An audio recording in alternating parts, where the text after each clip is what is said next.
আমার স্নেহের ছাত্ররা, আমি তোমাদের মাঝে আসতাম না যদি জানতাম তোমরা পরাজিত হবে।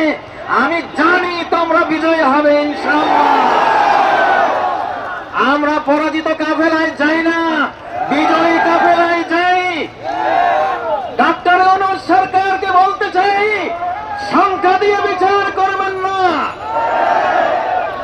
আমাদের দেশপ্রেম দিয়ে বিচার করতে হবে।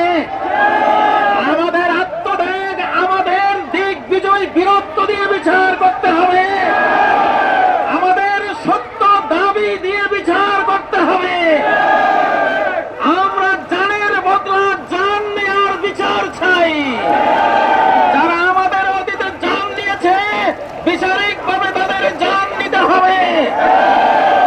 রাজনীতি করার তো প্রশ্নই আসে না। তাদেরকে চিরতরে এই দেশে নিষিদ্ধ করতে হবে। যদি জানের বদলা জানের বিচার না করা হয়, দিল্লিতে বসে বসে কোটি বাংলাদেশের জীবন নেওয়ার ষড়যন্ত্র হচ্ছে। বাংলাদেশকে রক্ষার জন্য এই সময়ে এটা প্রয়োজন বলেই আমিও এই ছাত্রদের সাথে যোগ দিয়েছি।